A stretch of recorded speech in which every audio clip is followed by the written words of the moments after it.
Who really ran Havana? The uniform, the suit, or the man with the envelope? In the 1950s, Cuba wasn't just a tropical playground. It was the only place on earth where American mob bosses could build casinos with government permission and have the police protect the tables. While tourists drank rum under chandeliers, students were being shot in the streets. While roulette wheels spun, envelopes moved from casino floors to presidential desks. And here's the twist most people miss: the mafia didn't invade Cuba, they were invited. So, how did a poor army stenographer from Baines turn his country into the Las Vegas of the Caribbean? And why did it all collapse in one night on January 1st, 1959? Let's open the envelope.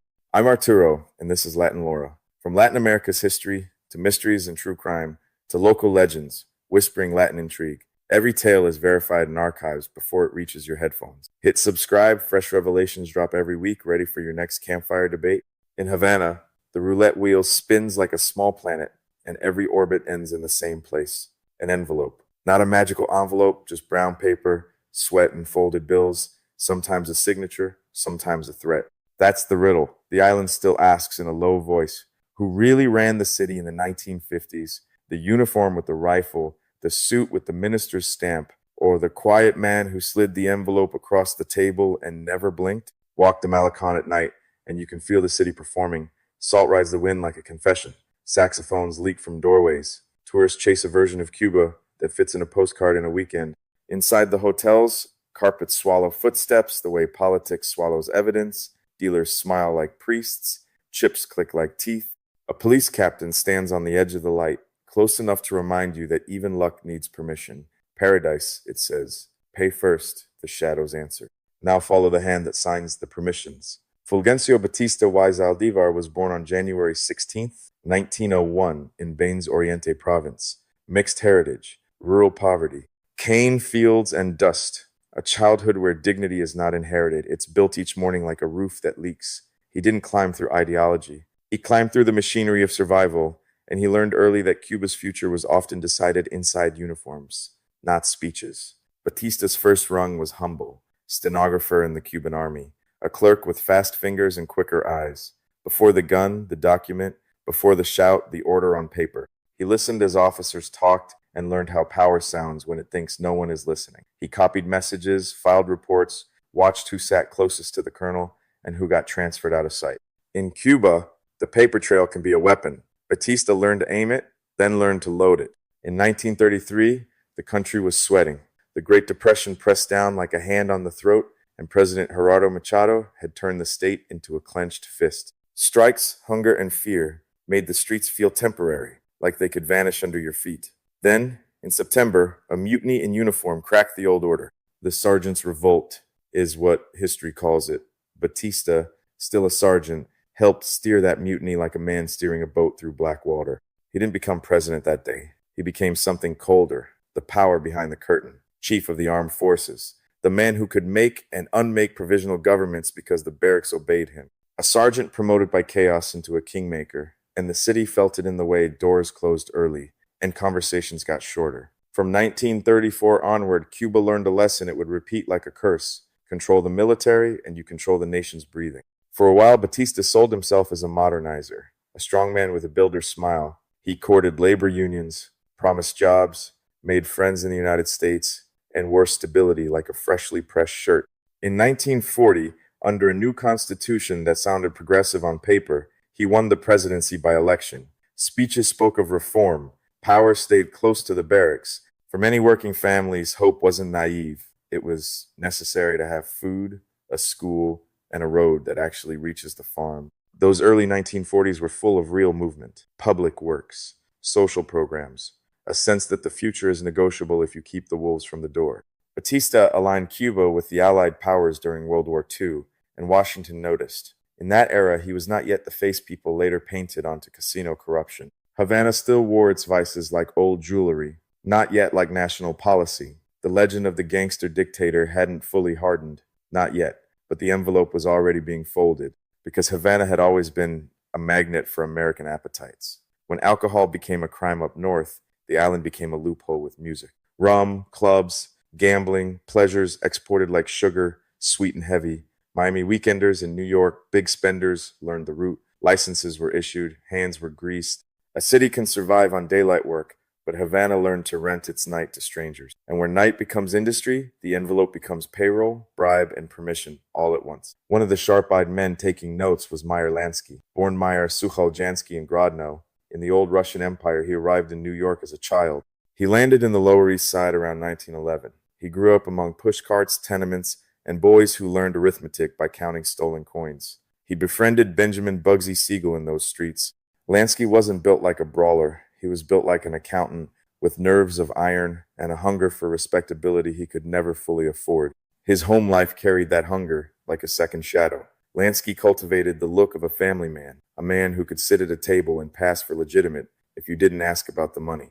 He dressed carefully. He kept his manners sharp. Behind that, there were domestic burdens, illness in the family, worries that don't care how powerful you are. That's the cruel truth. Even the architects of corruption go home to ordinary fear. But he didn't let that soften him. He let it sharpen his need to control the chaos through ledgers and systems. Lansky met Salvatore Lucania, Lucky Luciano, another immigrant kid with sharp elbows and a talent for reading rooms.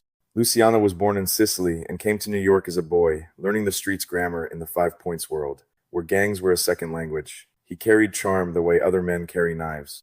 He liked women, liked attention, liked the feeling that the city's rules did not apply to him. That appetite would feed his rise, and later it would feed the state's case against him. The envelope loves appetite, it uses it.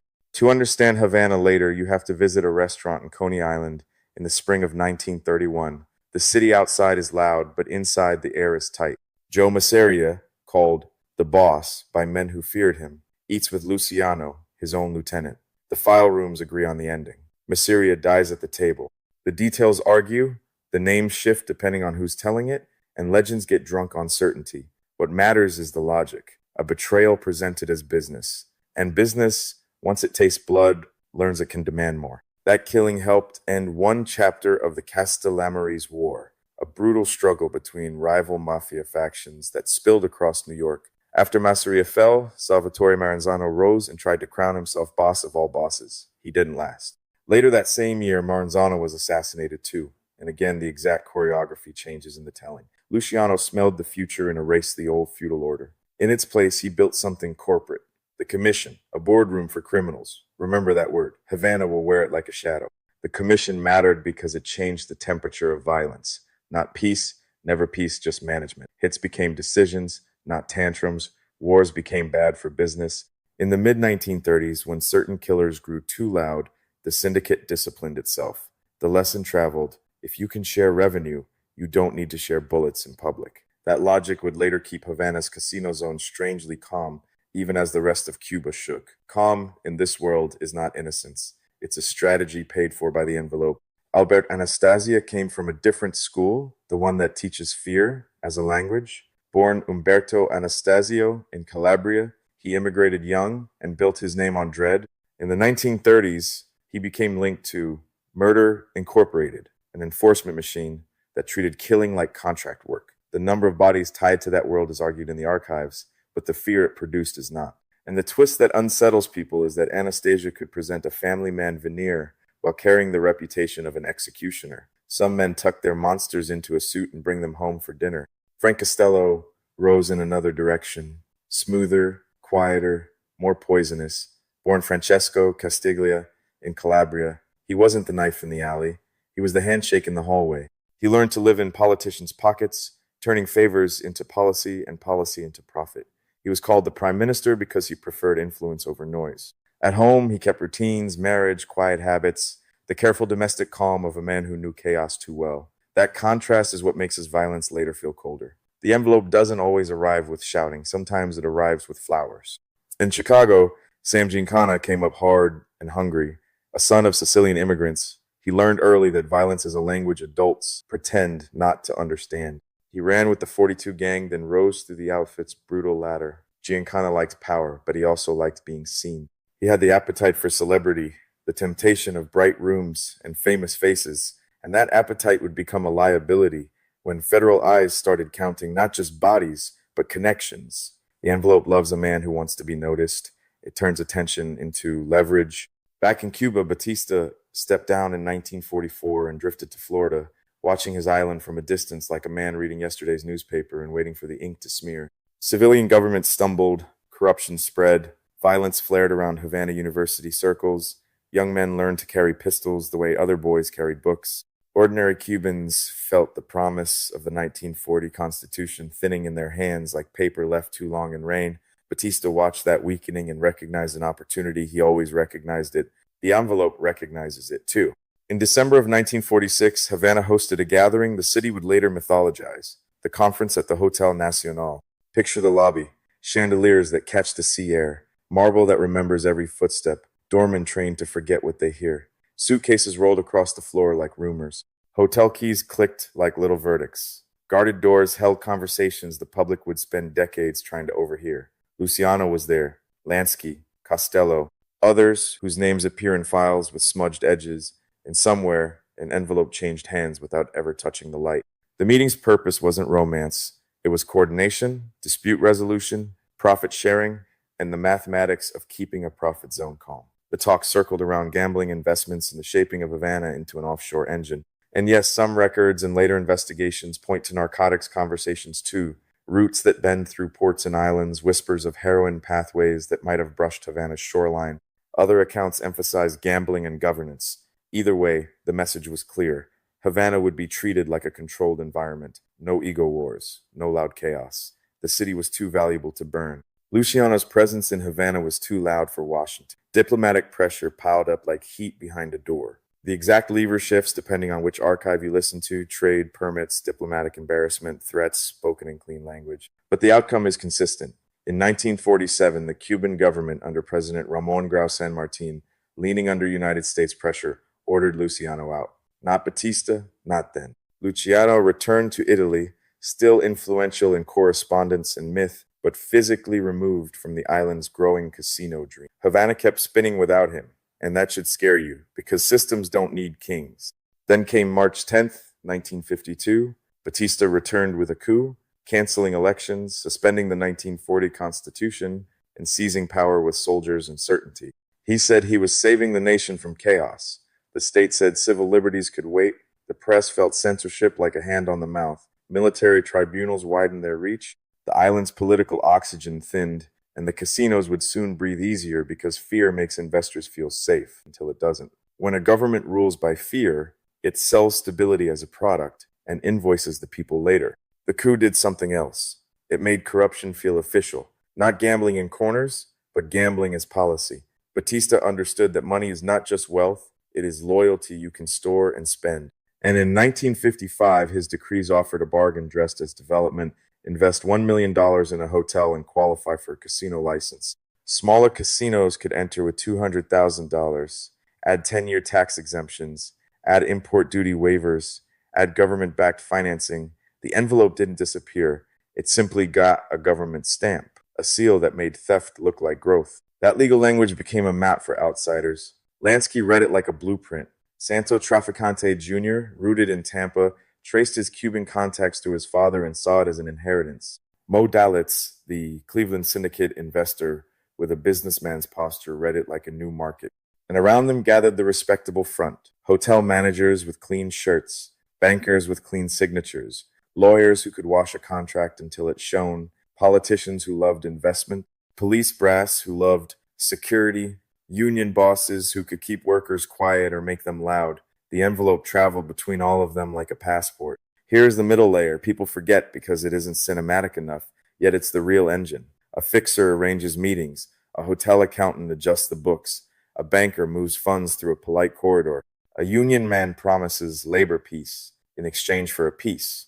A police captain assigns extra patrols to tourist districts and fewer to neighborhoods that don't pay. An informant whispers names to SIM and gets his own envelope for the trouble. The system is a choir, not a solo. The envelope is the sheet music. Walk through the construction noise of mid-decade Havana. Cement trucks, rebar, men in hard hats sweating under a Caribbean sun that doesn't care who owns the hotel. In 1957, the Havana Riviera opened glossy, expensive, a monument poured into concrete. The ledgers disagree on their price tag. Some accounts say around $8 million. Others swear about $14 million. Either way, it was built to turn Caribbean night into American cash. The Hotel Nacional's casino operations expanded. The Capri glittered. The Sans Souci beckoned.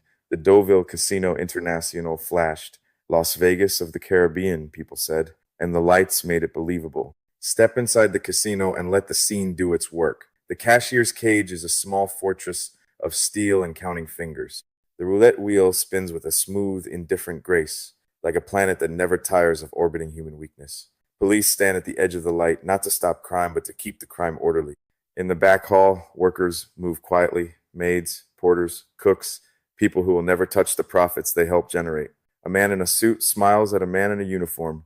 Between them, the envelope waits like a third partner. Now the anatomy, not the poetry. Cash enters through tourists' pockets and crosses into the cage. It becomes chips, then becomes cash again, and that cash needs a new story. Sometimes the story wears a hotel invoice. Sometimes it wears a construction contract. Sometimes it wears a loan that exists only on paper, signed by a man who will never be questioned. Off-book percentages move upward, to managers, to police, to ministries.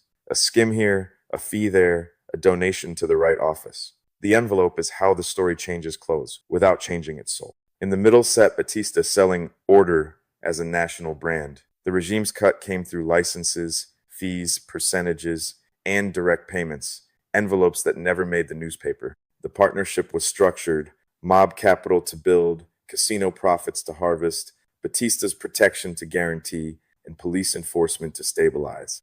Everyone got paid, so everyone pretended the arrangement was natural. That's the trick of a well-built system. It convinces you it was always there, like the ocean. But oceans drown people too, quietly, without leaving fingerprints. The money was large enough to bend reality. In the late 1950s, estimates of annual Havana gambling revenue ran from $60 million to $90 million. The broader tourism economy, including hotels, clubs, restaurants, entertainment, and sex work, has been estimated at between $250 million and $300 million a year.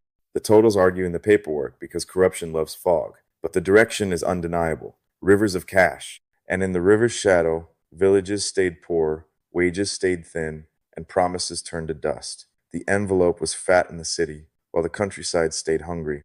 Because the island was not made of neon, it was made of people, dealers with aching feet, maids folding sheets that smelled of foreign perfume. Musicians played until their fingers went numb. Taxi drivers memorized which police faces meant shut up and which meant pay. Bartenders pretending not to notice the envelope in a pocket. For some, the casino economy meant a paycheck. For others, it meant being erased from the national conversation, reduced to a background noise behind the tourist laughter. That contrast wasn't an accident, it was the bill, and the bill always comes due. There was another industry that polite society pretended not to see. Havana's night economy included sex work on a scale that makes the stomach tighten. Some counts whisper about around 270 brothels in the era's records. Still, numbers can't capture the truth of a single person being treated like a commodity. Behind every statistic is a woman, a teenager, a mother, someone with a story and a reason. The envelope bought silence around that exploitation too. And once a nation learns to monetize human bodies as a development strategy, it loses something it can't easily recover. After the coup, repression became the state's second language. Opposition parties were restricted. The press was censored. People learned to speak in half sentences, to laugh only when it was safe. The Bureau for the Repression of Communist Activities, BRIC, expanded its reach. The Military Intelligence Service, SIM, watched, questioned, and punished. Torture and disappearance became tools, not scandals. And here is the noir contradiction. The same institutions that kept casinos calm also kept neighborhoods afraid. Tourist districts were polished. Poor districts were surveilled. The envelope paid for both forms of order. On July 26, 1953, the island heard gunfire at the Moncada barracks in Santiago de Cuba. Fidel Castro and about 160 rebels attacked, but the assault failed. The aftermath is where the state's cruelty showed its teeth. Captured fighters were executed. Testimony later described torture and staged scenes meant to make bodies look like combat casualties. The archives breathe with contradictions, but they agree on a truth that tastes like metal. Many died after surrender. Batista wanted a warning. The warning became fuel, because fear can control a city for a while, but it can also recruit an army against you. Castro was imprisoned, then released in 1955, under an amnesty that Batista hoped would calm the streets. Instead, it sharpened the blade. Castro reorganized, returned in December of 1956, and launched a guerrilla war from the Sierra Maestra. The mountains swallowed men and returned them as symbols. Batista's forces answered with a tightening fist. Arrests multiplied, communities were punished for suspicion, counterinsurgency became a storm that hit the innocent as easily as the guilty. Every night, another door could become a trap. And the envelope now was not only cash, it was a list of names. In Oriente Province, where Batista had been born, repression turned into collective punishment. Reports describe villages burned for suspected aid to rebels, peasants arrested in sweeps, suspected sympathizers executed without trial, crops destroyed, livestock killed, an attempt to starve the insurgency by starving the countryside. These tactics often backfired, pushing more rural families toward the rebels out of fury and survival. The state thought it was cutting roots. Instead, it watered the soil of revolt. History loves that kind of irony, but families do not. They bury it if they can find the bodies. Accounts of torture are hard to speak aloud because language feels too clean for them. Beatings, electric shocks, burnings, psychological torment, forced confessions pulled like teeth. Some detainees were reported killed in staged escape attempts, a bureaucratic lie that allowed murder to wear a uniform. Bodies appeared in public as warnings. And then there were disappearances, people taken, never officially logged, leaving families to wander offices with photographs in silence. Meanwhile, the casino music kept playing. That is how a country splits. One half dancing, one half praying, both halves paying. In Havana, the university became a beating heart of resistance. Students marched, printed pamphlets, organized strikes, and learned the cost of speaking. Police raids hit the campus. Leaders were arrested, some were shot in the streets, or found dead under suspicious circumstances. The city's youth lived with a countdown they could not see, a sense that the regime was turning screws tighter because history was slipping through its fingers. And still, in the tourist zones, men in tuxedos asked for another drink, as if the nation's pain was just background music for their vacation. On March 13th, 1957, a revolutionary group stormed the presidential palace trying to kill Batista. The attempt failed. Afterward, the crackdown widened like spilled ink. Participants were hunted down, executed, tortured. Jose Antonio Echeverria, a student leader, delivered a radio address and was killed shortly after by police. The island's grief had a soundtrack, sirens, radio static, whispered prayers. And in the hotel lounges, the envelope still traveled. That is the cruelty of systems. They keep functioning even while people are being erased, as if money can override mourning. Here is the contradiction that made the era politically explosive. Casinos operated under heavy police protection, while repression intensified elsewhere. Tourist districts were guarded like sacred ground. A protest could be crushed blocks away, while a casino floor stayed calm enough for a singer to finish her set. The system didn't just tolerate that split, it depended on it. Repression protected the revenue structure. The state's violence wasn't a side effect. It was a security service for a corrupt economy. The envelope wasn't only cash. It was permission, stamped, escorted, and defended. Mob violence in Havana, by comparison, stayed low in public view. No great interfamily wars on the island like the ones New York had bled through. Shared profit and commission arbitration reduced incentives for open conflict. But don't confuse silence with innocence. Enforcement still lived behind doors, debt disputes, cheating accusations, and silencing problem operators. There are whispers of disappeared gamblers and sudden expulsions. The evidence is thin because corruption ate the paperwork, and Batista's police had better things to do than solve crimes that paid them. Havana was a tourist zone designed to look calm. This is where the phrase, "the mafia ruled Cuba," needs careful handling. Popular memory loves a single villain, a single puppeteer. The reality was uglier and more ordinary, a state and an underworld making a deal. The mob did not replace the Cuban government. It partnered with parts of it, fed it, and benefited from its force. Batista's regime used organized crime as an economic lever and a personal bank. Organized crime used Batista's state as a shield. The envelope didn't overthrow the uniform, it rented it. While Havana stayed stable, New York's underworld rearranged itself with blood and ambition. Frank Costello, prime minister, was quiet, married, careful, and had enemies who wanted his seat. On May 2nd, 1957, he returned to his Manhattan building, thinking he was walking into another ordinary night. A gunman waited. The shot was not cinematic. It was close, sudden, personal. Costello survived, but survival can still be defeated. The hallway becomes a narrow universe when you realize power can evaporate in 1 second. Somewhere far away, a Havana cashier's cage kept counting, indifferent. Costello stepped away from leadership after that attempt, and Vito Genovese's influence grew. That mattered for Cuba because the same commission politics that governed New York's disputes shaped who had leverage over offshore money.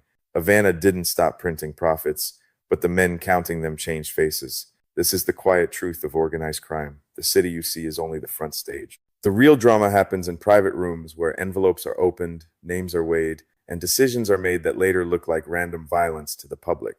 Then on October 25th, 1957, Albert Anastasia sat in a Manhattan barbershop. Mirrors, scissors, small talk, the ordinary theater of grooming.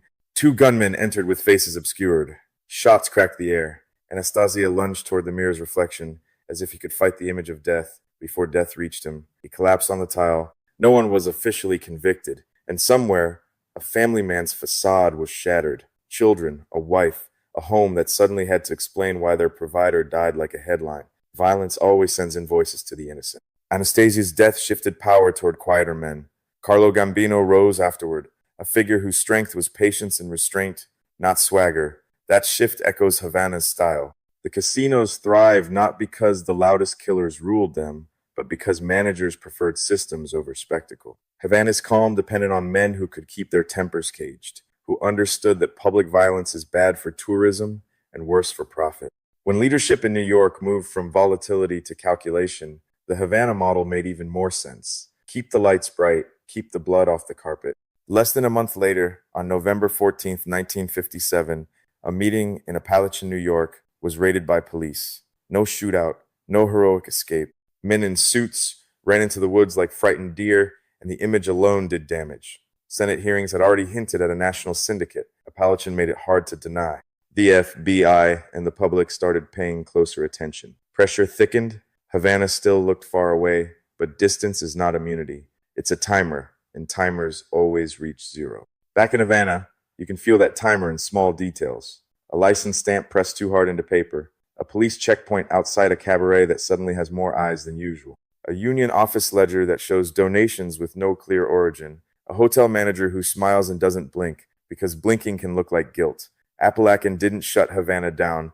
It warned the entire underworld that the age of pretending was ending. The envelope, once a private ritual, was now moving in a world where cameras existed, and denial was getting expensive. Sam Giancana watched that new pressure from Chicago, where he rose as boss of the outfit in the same era. His reputation was built in a city where bodies had a way of appearing in alleys and rivers. He enjoyed proximity to celebrity, enjoyed being close enough to glamour that he could taste it. But glamour is a spotlight, and spotlights attract investigators. In Cuba, Chicago's footprint was smaller than New York's or Tampa's, but money has long arms. Some accounts place outfit interests in gambling and narcotics channels connected to the island. Others keep the Cuba line more indirect. Either way, Giancana learned the same truth as Batista. The most dangerous power is power that claims to be respectable. Santo Traficante Jr. carried a different kind of Cuba inside him. Born in Tampa to a Sicilian immigrant father who ran local rackets, he grew up in a world where the family business was always awake. There is an old world discipline in that world. Less show, more endurance. When Traficante Sr. died in 1954, the Cuban interests didn't disappear. They transferred quietly and efficiently, like a key passed down a hallway. Junior became deeply entrenched in Havana's gambling circuits, tied to places like the Sans Souci and the Deauville Casino International. He knew which doors opened for envelopes and which doors opened only for bullets. Mo Dalitz looked less like a gangster and more like an investor, which is exactly how modern organized crime likes to dress. Born in Boston, raised in Cleveland, he learned prohibition as a business school. Bootlegging, bribery, survival. By the time he invested in Havana resorts like the Riviera and the Capri, he had migrated from street conflict to corporate-style racketeering. He understood the value of appearing legitimate boards, shareholders, and development language, because legitimacy is a shield you can carry into daylight. The envelope under his hand wore a tie, and people thanked it for progress. And Lansky was the architect of calm. His reputation wasn't built on the gun, it was built on the ledger. He understood casinos like a language. Odds, flow, discipline, the small mathematics that turns human weakness into revenue. He had been in Havana's orbit since the 1930s, growing ties with political circles as the island shifted. In the mid-1950s, as Batista's decrees opened the gates, Lansky became the man who could coordinate investors and keep disputes from becoming gunfire. But his personal hunger for respectability, the desire to be seen as clean, also meant he was always trying to turn crime into something that could pass as business. That is its own kind of danger. By 1958, the island was cracking under the weight of its contradictions. Rural poverty persisted. Inequality widened. Corruption became an open secret. Revolutionary forces grew stronger, and sabotage spread through Havana like whispers that turned to thunder. Bombings and attacks increased, aimed at the regime and its symbols. Casinos, gleaming with foreign money, became obvious targets in the public imagination, proof that the government could guarantee luxury for visitors but could not guarantee dignity for its own people. The city's laughter started sounding nervous, like a song played too fast to outrun what's coming. International reaction shifted too. American newspapers described atrocities more openly. Public opinion in the United States began to sour. In March of 1958, the Eisenhower administration imposed an arms embargo on Batista. The regime's supply lines tightened. Morale in the military softened like wet paper. When a government loses the trust of its people and the patience of its patron, it starts to wobble like a table with a broken leg. And wobbling governments become more dangerous, not less. They tighten their fists because they can feel the floor moving. How many died under Batista after the coup is a question the archives answer with a range, not a number. Some revolutionary era claims place the tally far higher. Some official records minimized it into silence. The ranges that appear in mainstream scholarship often land between about 1,000 and 4,000 political killings from 1952 to 1959, with the worst concentrated between 1956 and 1958. But the disappearance files suggest a deeper wound. The dead you cannot count because the state refused to admit it took them. Numbers are cold. The grief is not. The envelope doesn't record tears. In the tourist districts, the regime worked hard to keep violence invisible. A visitor could land, accept a hotel key, and never see the torture rooms. That was part of the service, and the syndicate preferred it that way. Havana was designed to feel calm, a controlled dream where money could pretend it was harmless. The island lived with two realities like mismatched shoes, one Cuba dancing under chandeliers, another Cuba listening for boots on stairs. Calm can be purchased. It's just never free, and the bill never goes to the people who enjoyed the party. As 1958 bled toward its end, Batista's machine started to sputter. Some officers hedged their bets. Some officials moved money, planning exits. Repression intensified, as if more cruelty could patch the hole in legitimacy. Reports of hurried executions grew. Records were destroyed. The envelope got heavier, and the suitcase got closer to the door. When a regime knows it might fall, it steals faster. And when it steals faster, the fall comes sooner. You can taste the approaching moment in the air, metal on the tongue, like fear is chewing on coins. Picture Batista's last night as a room of quiet panic. A desk lamp, cigarette smoke, files stacked like tombstones, papers burned or locked away. An envelope on the table, fat with last-minute loyalty, and a suitcase by the door waiting like a verdict. Men in uniforms whispering, men in suits sweating. Somewhere, a cashier's cage counts money that will never be counted the same way again. In the early hours of January 1st, 1959, Batista fled Cuba. Night still on the streets, Havana still half asleep. The boss of the state abandoned the table, and the house felt the tremor. In the days that followed, the revolution entered Havana, and the casino dream cracked fast. The tables were shuttered quickly, doors locked, chips stilled, music cut short. Investors lost stranded assets. Mob figures fled or were pushed out, the way rats leave a ship when the hull groans. But the legal transformation wasn't one single instant. It moved through decrees and institutions over time, with later formal bans and nationalizations tightening the seal. What mattered to working people was immediate. A job vanished overnight. Dealers, bartenders, musicians, maids, anyone whose paycheck depended on the night had to invent survival again, without an envelope to cushion the fall. The revolution built legitimacy partly by burning the old symbols. Gambling was shut down and later prohibited through tightening controls. Property shifted into state hands over time, not all in one breath. Tourism temporarily collapsed because the city's famous invitation, Sin with Safety, had been revoked. Some celebrated the end of gangster paradise. Some mourned the loss of wages, even if those wages came from dirty money. A nation can close a casino overnight.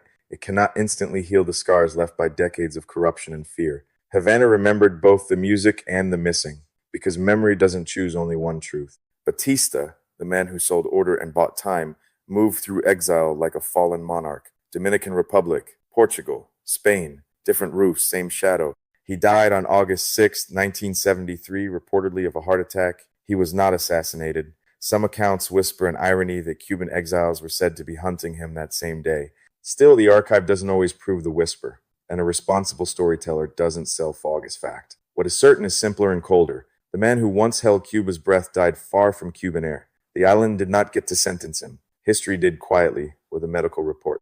Lucky Luciano never returned to Cuba after his 1947 expulsion. From Italy, he remained a symbol of the syndicate's old architecture, an exiled king whose letters still mattered. Exile changes a man. It turns swagger into waiting. It turns influence into negotiation with distance. He carried the stain of the vice case that had put him in the state's grip in the first place, the prosecution that turned his appetite into a weapon used against him. He died in Naples in 1962, reportedly of a heart attack. No cinematic last stand, just the quiet collapse of a body that had carried too many wars inside it. Frank Costello, after surviving his 1957 shooting, stepped away from leadership and lived out his later years like a man who had finally paid the price of diplomacy. Married, careful, keeping the routines that make a criminal look like a neighbor, he died in 1973. If you listen closely, that's the theme of organized crime's mid-century era. Fewer public shootouts, more quiet corruption, more boardroom logic. Violence did not disappear. It learned to outsource itself, to hide behind paperwork, to let governments and police do the loud work when convenient. The envelope stayed the same. Only the handwriting changed. Albert Anastasia never got that quiet retirement. His barbershop death became a parable the underworld tells itself. Volatility creates its own funeral. And for the family behind the headline, the children, the wife, the parable is cruel. The executioner's reputation does not protect your home from grief. It only makes your grief public. In the commission's logic and the profit zone, Anastasia's removal meant less chaos, fewer headlines, and smoother business. That is the moral sickness. Stability built on elimination. Havana's casino calm was made possible by a world where leaders could be erased like ink. Meyer Lansky tried to recover what he could after the revolution. Still, the island's new rulers weren't interested in negotiating with old ghosts. The money sunk into hotel walls became someone else's property, someone else's story. Lansky returned to the United States and lived under watch. An elegant man with a reputation like a shadow, he cultivated respectability to the end, as if a clean shirt could rewrite a ledger. He died in Miami in 1983. A clean death does not scrub dirty work. The ruins he left behind were not only financial, they were moral communities trained to treat exploitation as normal because the envelope kept arriving on time. Santo Traficante Jr.'s post-revolution story had sharper edges. He was briefly arrested after the new order arrived, then released and expelled, a reminder that even deep context can be cut off with one political shift. Back in Tampa, he kept power quieter, more cautious, the way a man walks after stepping on broken glass. Old world discipline can outlast loudness, it can outlast headlines. He died in 1987, not in a hail of bullets, but in bed. History sometimes spares the guilty and punishes the nameless, and that is why the disappeared haunt us more than the famous. Modalitz did what corporate criminals do. He pivoted. Havana's loss pushed him deeper into Las Vegas development, where American gambling could be fed by new money and new legal frameworks.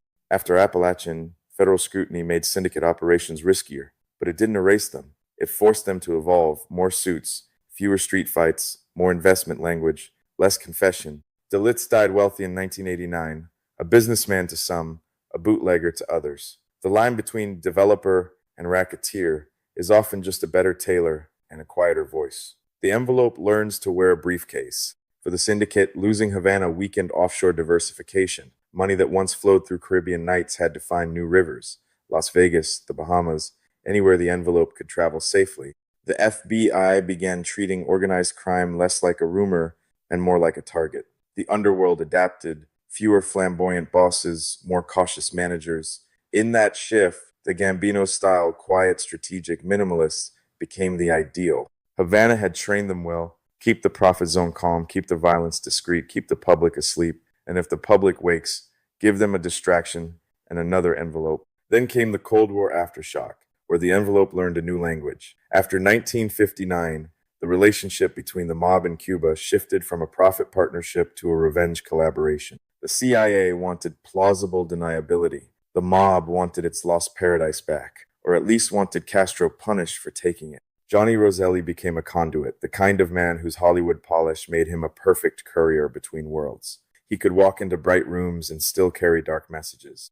Through Roselli, contacts reached Sam Gincana and Santo Traficante Jr. The plan the record supports most clearly was poison, small, quiet, and deniable. Murder redesigned for bureaucracy, folded neatly into an envelope of secrecy. In that plotline, the old casino envelope becomes something colder, a capsule, a delivery, a chain of intermediaries. Botulinum toxin was discussed in poison pills meant for Castro.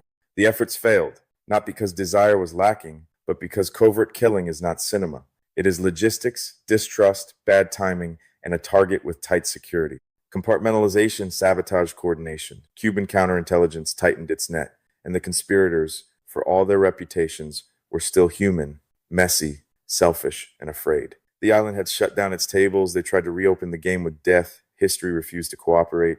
The Bay of Pigs invasion in 1961 lived in the same fevered climate, Cold War urgency, exile politics, and the belief that a nation could be engineered like a coup. The assassination plots continued in parallel through the early 1960s, shifting handlers and names, but keeping the same dirty logic. Use criminals for state purposes, then pretend you never knew them. Later gossip tried to stitch these threads to Dallas because people hate empty spaces in a story. But official investigations did not confirm that link as fact.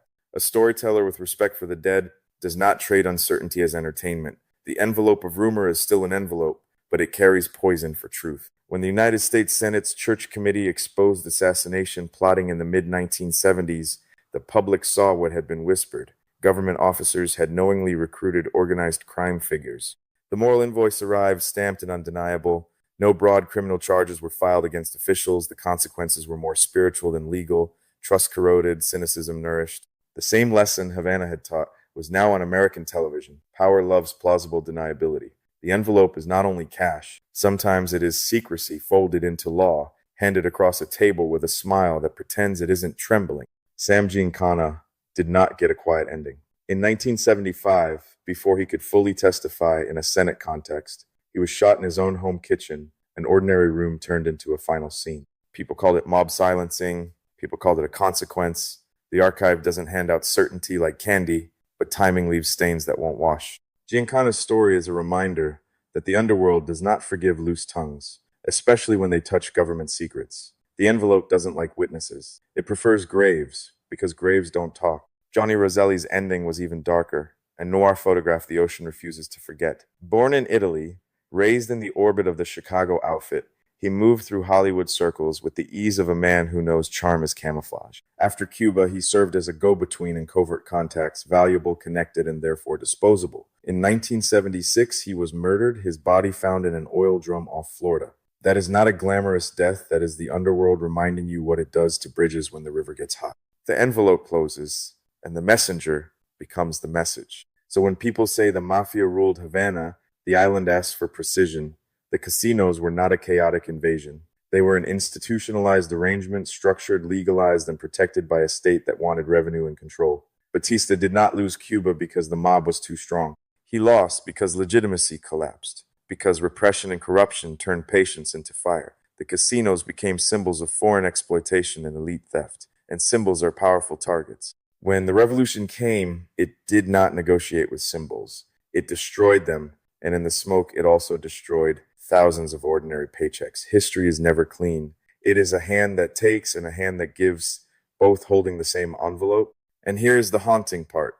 Havana's casino zone was designed to feel calm, to feel like a controlled dream. That calm was purchased with violence elsewhere. Students beaten, peasants burned out, detainees tortured, families left with unanswered doors. The roulette wheel can only spin smoothly when someone oils the gears. And in Batista's Cuba, the oil was fear. The uniform was enforced. The suit was legalized. The envelope is lubricated. The island watched, remembered, and waited for the door of history to slam. And when it slammed, it not only crushed kings, it crushed the invisible too. So let's return to the first question, the one that keeps coming back like tidewater. Who ran Havana, the uniform, the suit, or the man with the envelope? The answer is that they ran it together, a partnership that blurred the line between government and organized crime until that line dissolved. The uniform made obedience visible. The suit made it official. The envelope made it profitable. And the people, the working people, the disappeared, the exploited, paid the hidden tax that never appeared on receipts.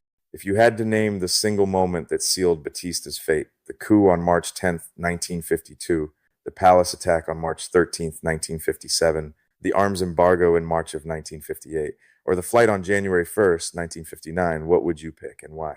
In your mind, what symbol holds the whole era, the envelope, the roulette wheel, the hotel key, or the suitcase by the door. Muchas gracias. Thanks for trekking the hidden trails of Latin America with me. If tonight's story unsettled you, subscribe and ring the bell, because Latin America's most intriguing stories are far from over.